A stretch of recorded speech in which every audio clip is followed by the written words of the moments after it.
Welcome to the Mechanical PE Exam Prep Podcast, the podcast where I give mechanical engineers like you the tools and motivation to get your professional engineering license and take your career to the next level. In this episode, I talk with professional engineer Bryan Hermanny. Bryan's story is unique because his degree is actually in architectural engineering, and he took the 20 plus years of experience route in the state of Massachusetts to become eligible for the HVAC and Refrigeration PE exam. With a full plate of responsibilities personally and professionally, Bryan stresses the importance of accountability as a key factor in passing the PE exam. So with that, enjoy my conversation with Bryan. Oh, welcome, Bryan. Glad to have you here. How's everything going? Everything's good. No complaints. Thank you for having me. Glad to see you again. Absolutely. Where I'd like to start is just to share a bit about your background, and you can start anywhere and just share with us a bit about what you're working on and what made you want to get the PE. Sure. So I am a Jersey-born guy who went to college in Boston with a lot of other colleges in Boston, of course.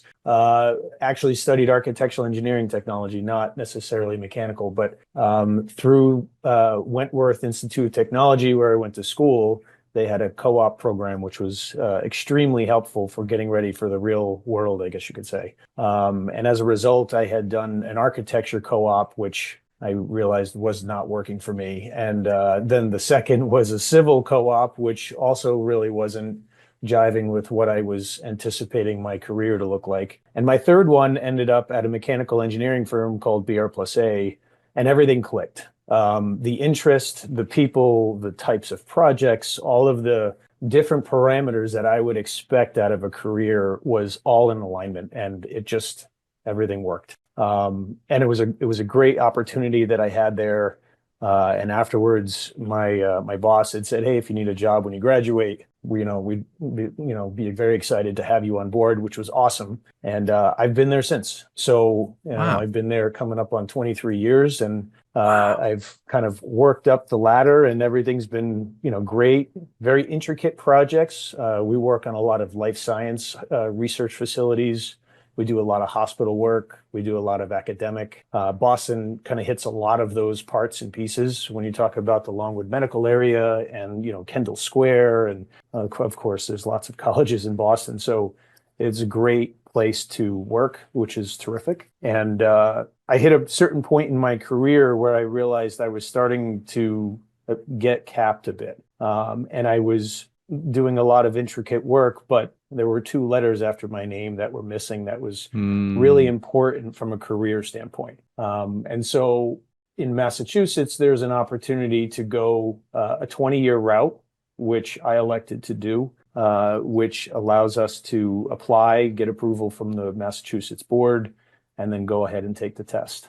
And so I went from there, and I tried studying on my own, tried doing my own homework and figuring out what I needed to prepare for. And I was sorely mistaken and did not pass the first time I took it. So I was pretty disappointed. Wow, okay. Yeah, it wasn't a great experience or feel afterwards.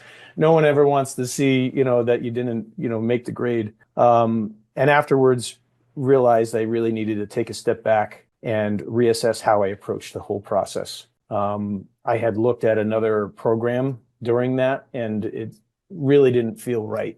I'm not going to necessarily throw names, but it was studying material that I didn't feel was necessarily applicable to what we would really need to work on in order to be able to pass it. And during that process, I had come across your videos along YouTube and in other locations and said, "Hey, this guy knows what he's talking about, and he's cutting right to the chase. This is good. This is what I like." And started the process over again, got back on my horse, and signed up for your full package So process. how much time went by between when you took the exam the first time and like when you started looking around? Did you kind of right away get the failing result and say, "I got to hit the reset button," or was there sort of a period of time where you had to go away and maybe lick your wounds and just regroup a bit? It was a bit of the latter. I had taken the exam in the fall of 23. And after I had failed, I took about a month off to lick the wounds, as you said.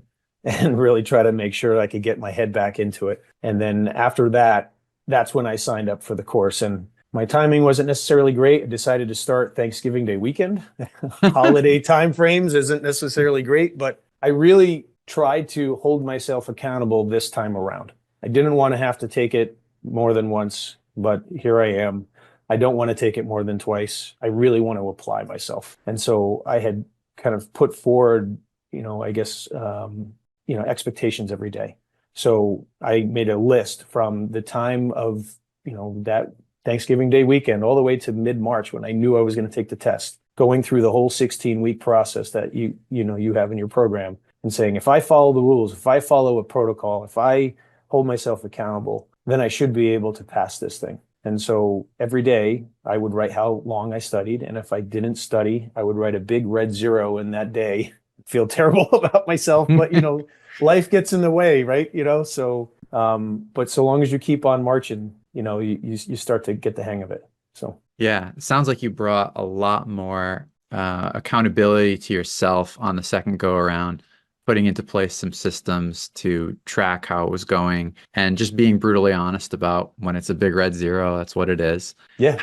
How did you kind of balance that? Because it can almost feel a bit harsh sometimes when you get that kind of painful feeling of like, oh, I didn't get it done today. How did Yeah. you get into a rhythm or kind of create some momentum for yourself? So having a support system to allow you to do this is really important. My company really pushed to make sure that I had the room to do what I needed to do. I had several conversations with people in the office to, make sure I could get any kind of study material or, see if I could buy some time to be able to, look at something during lunch as an example and not have to worry about, the deadlines and the rest of the kind of real world work that you have to get done, to earn your paycheck. So, having my wife and kids realize that this was an important career situation and that it was going to ultimately end up benefiting them in many ways, going forward. They were terrific in giving me the space. So it was, the usual of you get home from work, you have your dinner and you sit back and you start to study, or on a Saturday morning, you get up a bit early before everyone gets up and, get moving on it. And all of those little parts and pieces put together, you start to develop a rhythm and you start to develop all the information that you learn starts to build on one another and you start to really get the hang of, hey, now, these pump questions, I'm really getting the hang of this. I can make sure that I know how to, take care of it when it's, rising by 50 feet and it's got to go, this far with, a 4-inch pipe and the pump is sized for, et cetera, et cetera. So it was good to have that support system. Yeah, that's so big having that. And also you mentioned about having a new routine. And I think that's a key thing, especially when there's other people involved, right? This doesn't just impact you, this impacts your family. Obviously, you have to do the Right. work, but there's a knock-on effect there. And it's a Yeah. new routine for everyone, but it's not forever. It's for 3, 4, 5 months, depending on how long you choose to spend on it.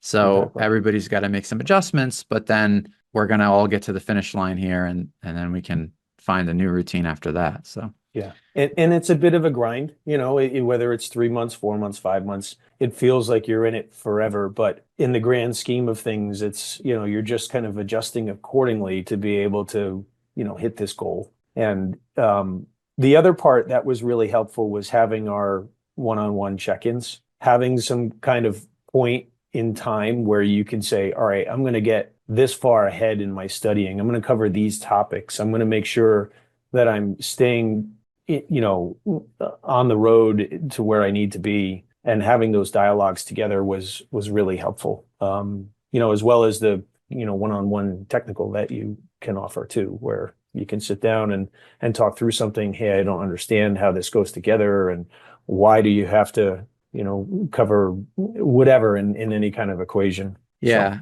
Yeah, and it helps too to have different people to talk to about it. Like sometimes you may have colleagues that are licensed and maybe they did it a long time ago. So they have some thoughts and opinions about it, but it may not feel super relevant. And then you have your family is very supportive and your friends, but they're not going to make a contribution in necessarily the technical realm. Although, right.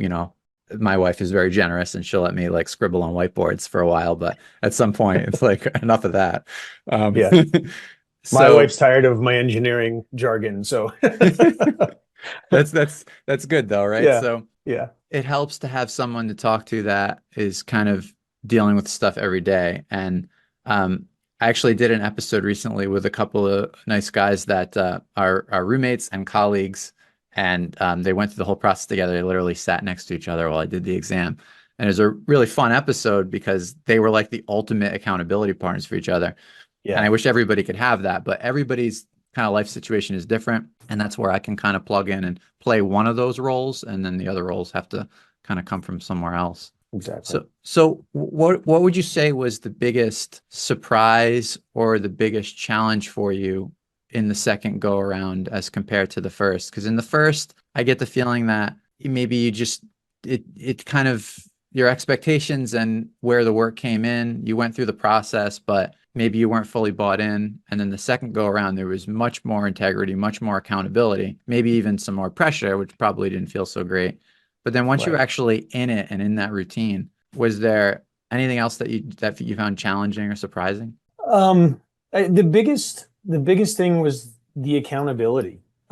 Just making sure that I kept on pushing, kept on going through. If there were parts and pieces of the exam prep that were confusing or difficult to get through, I would just continue to press on those particular topics so that I felt as comfortable as possible.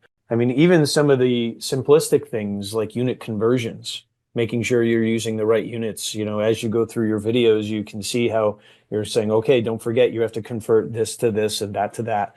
And going along that process, I recognized immediately when I started going through and making sure that you're covering all of the bases that I wasn't prepared the first time around, that I rushed to a solution on an equation or a problem, um, and realized that it was a bit more careless than I realized, until I did all of the studying afterwards. So from a challenge standpoint, I wouldn't necessarily say it was one particular topic, although all of the topics are a challenge, of course. But really just the most difficult part was just making sure that you're finding the time to put in the appropriate studying Yeah. necessary. And for me, I have two kids and a wife and other responsibilities that you have to try to balance, and striking that balance when you're older in life versus being 25 years old, you got out of college, you got your 4 years experience, you're ready to take the PE. There's oftentimes a different life balance at that point than it is 20 years later. So Yeah, yeah, for sure. It's so interesting. It's really a common theme that I'm hearing more and more from folks at any stage of life that they're surprised that it's as hard as it is. Like the FE is very topical. It's very right, broad ranging, so you can get any number of topics, and there's 100 questions. So it's a big day. It's 6 hours that you're in there. But the questions take 2 or 3 minutes a piece, so you shouldn't expect to have to go too deep. And right, if you bring that kind of an expectation to the PE process, it's just a totally different animal. There's less questions. They're going to take longer. They're not all going to be super deep. Some might only take a minute or two, but others may take 10 or 12 minutes. And that's when you're a well-polished machine, which right. is a long way from where we tend to be at the starting gate. So I think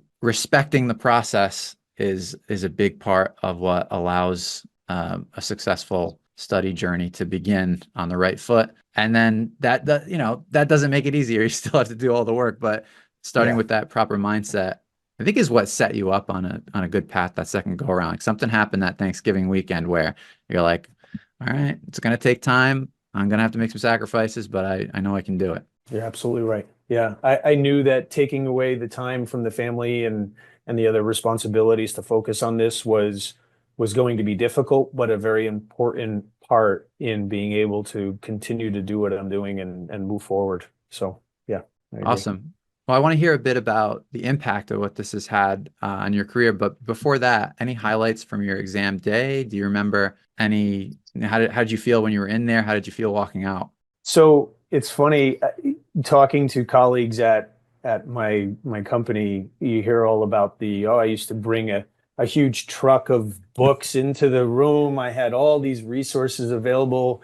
And they're saying, hey, how was your test? And I said, I could bring my license and the pad of paper they gave me with the erasable markers, and that was it. I couldn't have a water. I couldn't have anything. Everything was on this one document, this electronic document that's hundreds of pages long. And they kind of look at you crazy, like, wait, what do you mean? Like, that's all you had? And so that was another point I wanted to bring up, was studying in tandem with that document that you're going to have on exam day is critical. As you're going through and you're seeing a question and you're trying to figure out, how do I solve this? Or where's the information for this? Knowing where to go in that document is key to saving time and making sure that you know where to go and how to solve it, and then move along for the next thing.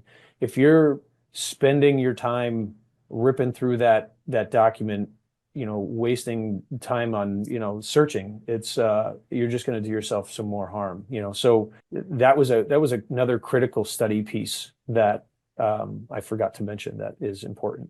So the day of, I felt strong about how to handle some of these problems. I knew I got a bunch of these right. I knew that there were some where they tried to trick you.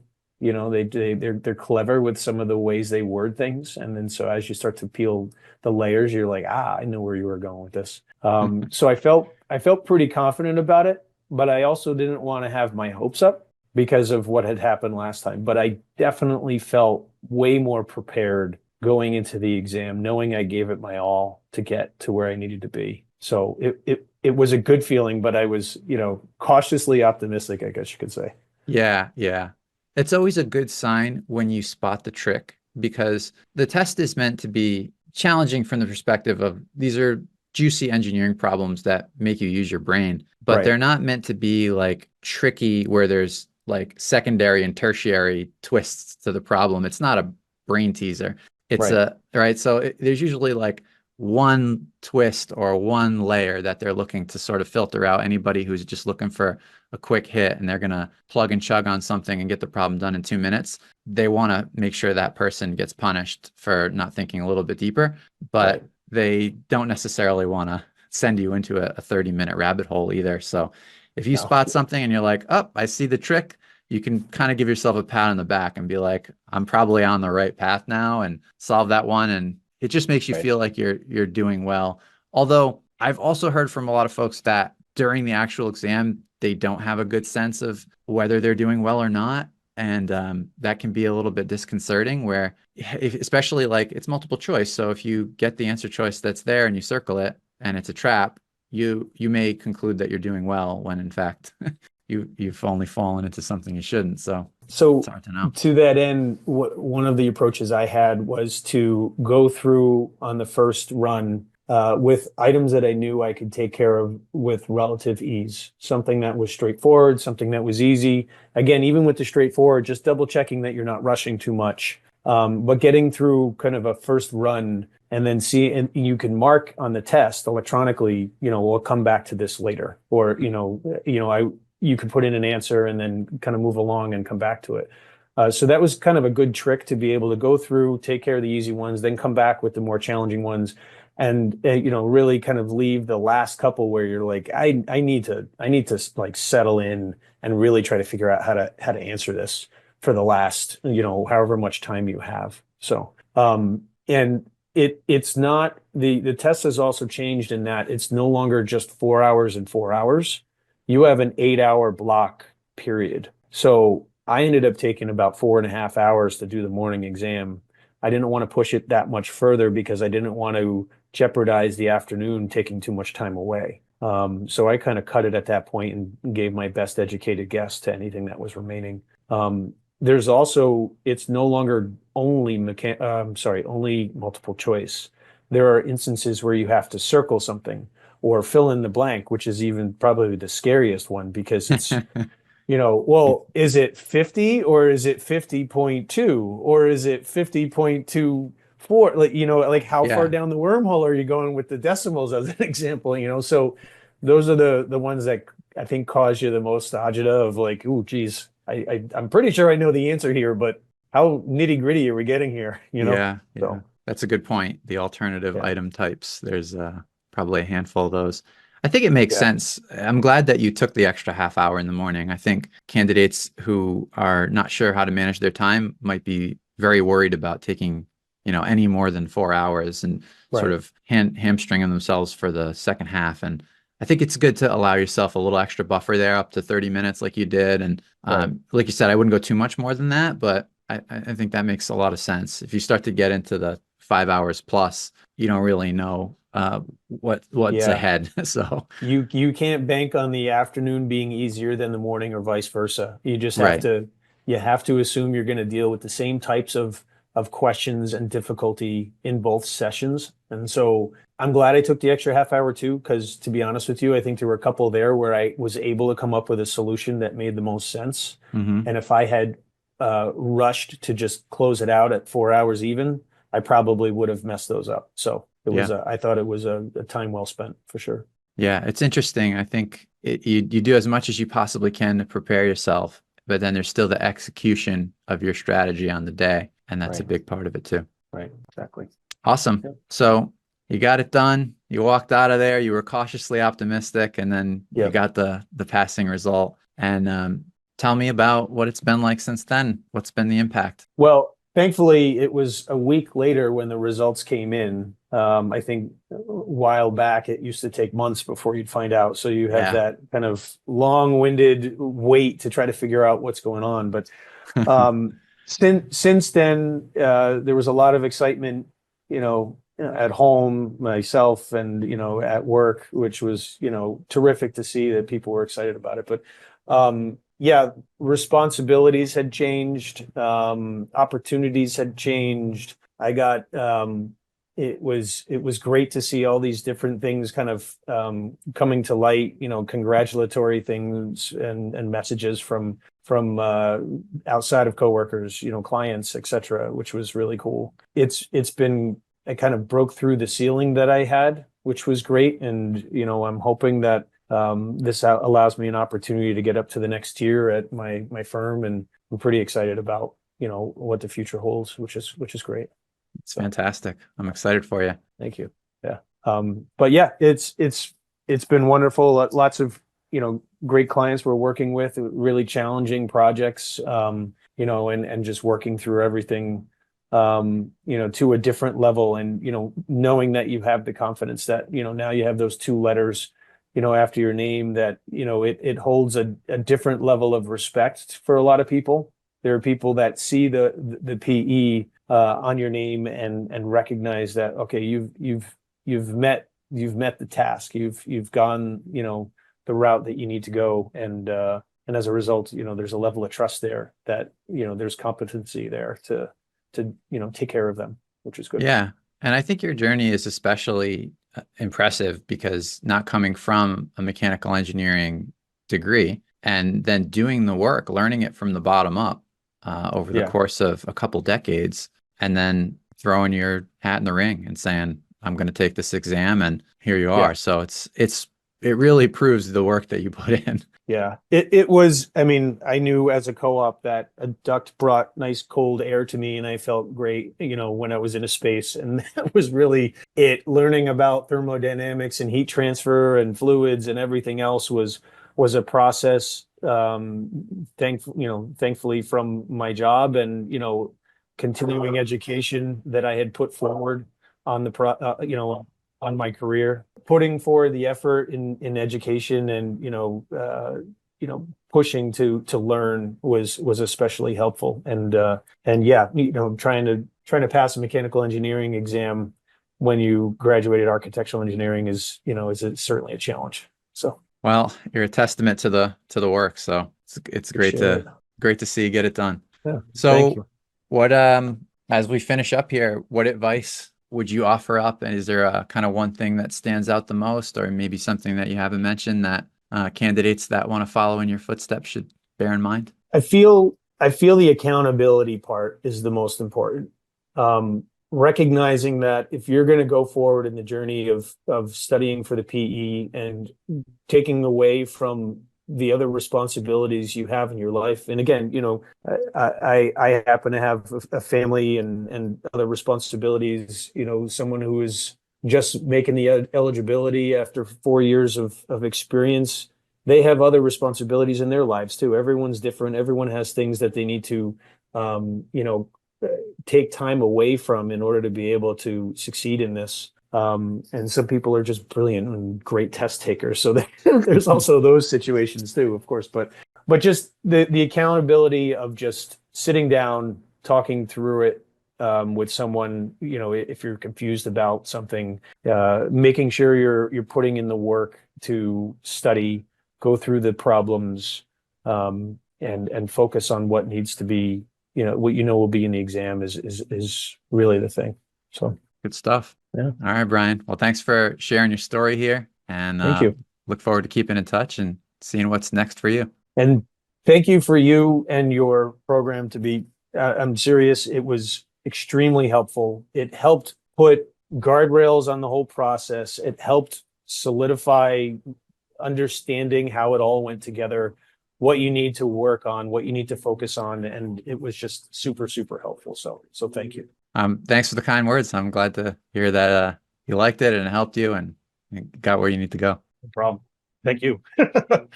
So, all right, man. Well, I'll leave you to enjoy the rest of your day. Thanks for coming on. thank you. Yeah, thank you. Thanks for listening to the Mechanical PE Exam Prep Podcast. If you enjoyed this episode, please consider leaving a review to help other engineers find the podcast. And if you're looking for a program that will help you pass the PE exam, check out the full access bundle available at mechanicalpeexamprep.com and feel free to reach out with any questions. I would be honored to be your guide on the journey to becoming a professional engineer.